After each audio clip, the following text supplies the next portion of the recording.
The Fallen by Krissa Curran, Chapter 7, A Story That Could Be True. Maya! Nicole was waving me over to where she sat by the window. We were having a girly lunch date and were planning to do a bit of Christmas shopping today. It was now the 14th of December and we had less than a week to get all our Secret Santas done. I hadn't seen Sebastian since that crazy first day at the end of term. After Jack had come over that night, I felt I owed it to him to try and stay focused and make this relationship work. There was no room for anyone else. I knew that for whatever reason. Sebastian in my life meant Jack was out. And I didn't want that. I wasn't ready for that. Not now. Not ever. I loved him, and that's all that mattered. And I would never go out of my way to hurt him. Whether or not Sebastian was real, I knew the thoughts that consumed my brain, the feeling that took over me completely, they weren't good for Jack and I. And so, I stayed away for as long as I could. The more days that passed, the more the tug on my heartstrings grew fainter. Not that they ever disappeared completely, but I felt almost normal again. I felt the exact same way I did my whole life up to the point Sebastian walked in, which was like I was always missing something, like I didn't quite fully belong. I shook my insecurities away from my head and took my place opposite Nicole, complete poker face. You're not fooling me, you know. Damn it, was I that transparent? What? I asked defensively. Spill it, whatever it is. I hated it when people accused me of something I hadn't done. I couldn't help but blush and break out into fits of nervous laughter. I'm serious, Nick. I don't know what you're talking about. Look, all I know is that you and Jack have been completely inseparable since term broke. It's like, I don't know, it's almost sickening. She laughed, pretending to shove her fingers down her throat. But I guess she was right. Jack and I had been spending double amounts of time together, almost as if we were protecting ourselves from the unseen forces that were desperate to break us. Unseen forces being Sebastian, I thought. As a consequence, Nicole had been left to spend the last couple of weeks flitting amongst our larger circle of friends, who were planning the big Christmas party without me. I felt a slight pang of guilt. I'm doing it, aren't I? I'm completely and utterly neglecting my best friend duties and spending far too much time with my insanely perfect boyfriend. Oh, Nick, I'm so sorry. I promise today will be good. Nick sighed with exasperation. Oh, shut up, Maya. I don't care about that. What's sickening is the fact that you won't tell me the truth. Nicole paused, as if waiting for me to take my cue. When I didn't, she gave up, and with a big grin on her face, she leant across the table as if to emphasize that this was going to be a really big secret. You guys have done it, haven't you?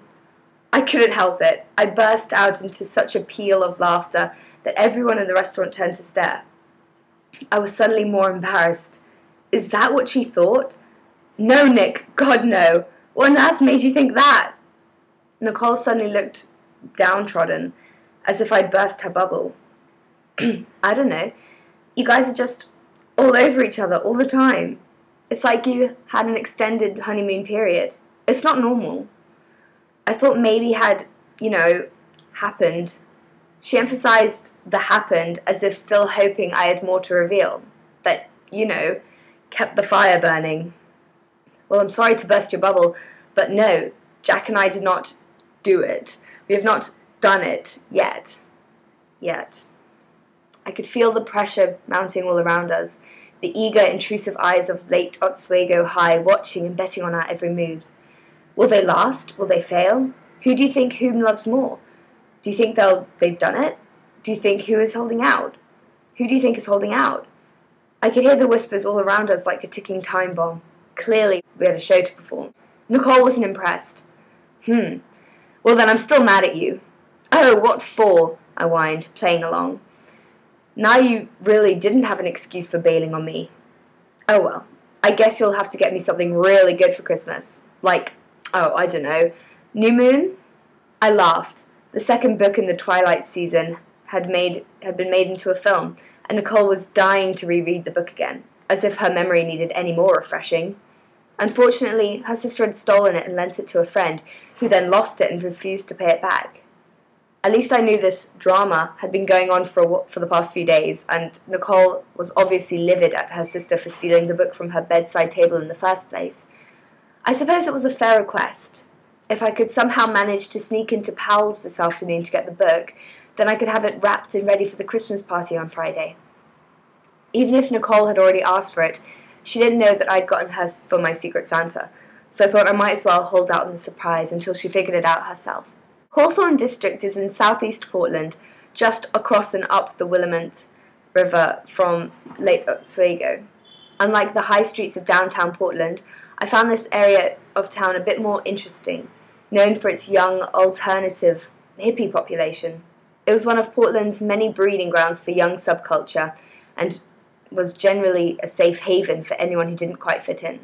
There was a collection of vintage shops that Nicole loved to visit, whereas I normally went to browse through Powell's, every book lover and book collector's dream.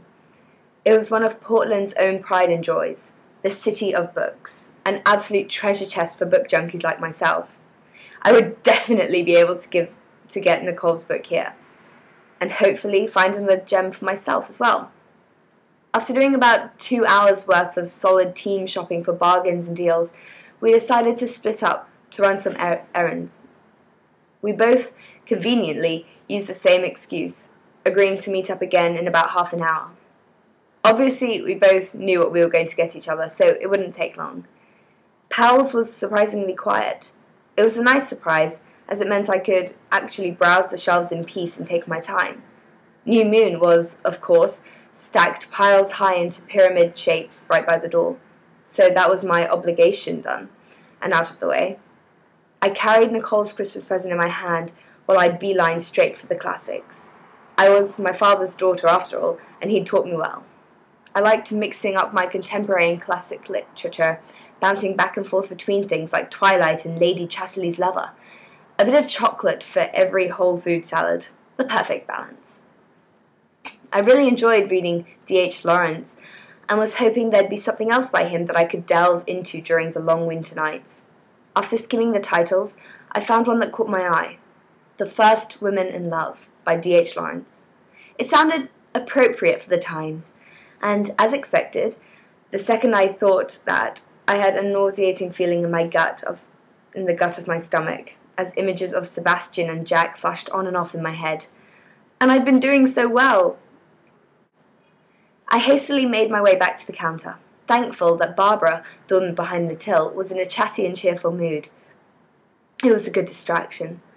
I told her about my book affliction, and she very generously offered to write me out a list of her top recommended books on a piece of paper. Before long, I was in high spirits again, the Christmas tunes reminding me that this was a festive time of year. I thanked Barbara as she handed me my bag of purchases, making sure to stuff my inconspicuous buy at the bottom of the bag. I didn't want Nicole thinking she could just coerce me into giving her present 3 days early. We rendezvoused by her mum's standard white Suburban, both very, very cold, though clearly pleased with ourselves. "Successful?" she asked, teeth chattering, hands moving ferociously up and down to keep her arms warm. "Successful," I shivered back, hopping up and down on the spot.